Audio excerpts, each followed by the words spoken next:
سنک ایک جه نخوشین مترسیه جبوی جنافچونا گنمیو. دنوکه دا بربلا بویا. لوران جوتیارین زاخو دا خواست دکن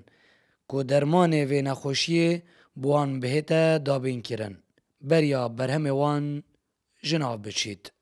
نمی خالو که سنک خاطر میجد که آری نای سایلو سلم ناکد فلاحش خسارتت بود شعبش خسارتت بود چرا حکومت ها که بشه درمانی بیند براشینن ابا چاره سری و فلاح مندش کی به درمانی اینه دارخوازمش حکومت اوه درمانی سنکی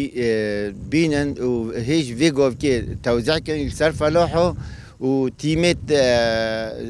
زراعی چاندنه والجل فلاح وجا فلاح بخوش مستمر بشن قطعي جانم وصاحب كان هكا سنة جديد دو درماني كار بينن بلي تأثير اللي بكتن ریوبریا چاندنی لزاخو دبیشید. مداخازا درمان جنافچونا سنکی کریه. لیتانو که نگشتیو. ام چاورینه داکو لسر جوتیاران دابش بکین. هر سال وقتی از سنک پیدا بود وزارت آمد کشتکال خوشحالی و رجاکا باش یا درمانی هر سال پیدا کردن با ببرکنا و کیزه اف کیزه این لکه پیدا بودن بلا بد سرگرمی سر بلگرگرمی راب زوزیت کردن پاشا روزی ده اف حالیتن پیش ده 15 روز در کردن دوی لباگرمی بخون اول لباگرمی جی دوی ماندک لبنی نف لباگرمی دمیجن وجه کارت کنید که سرگرمی حش کردن پلان دایا ربر کشتی‌ها چاندن دی پیوندی ما بکید آیندک نزدیک در خلال 10-15 روز دا هر سال ام تراشین ای سالاجی پلان دایا ان شاء الله منطقه دور همی بیت راشاندن تابتی دی دست بکین او منطقه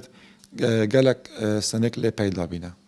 لسنور اداره سربخویا زاخو دی سال دا 138,000 دونمین اردی به گنمی هاتین چاندنو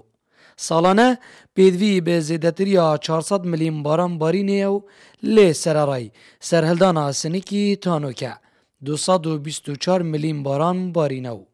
لگوری گوتنا جوتیاران درنگ هاتنا باران و درمان سنکی مترسیا جنافچون لسر وان زیده ترده بید زیروانگولی با دینان زاخو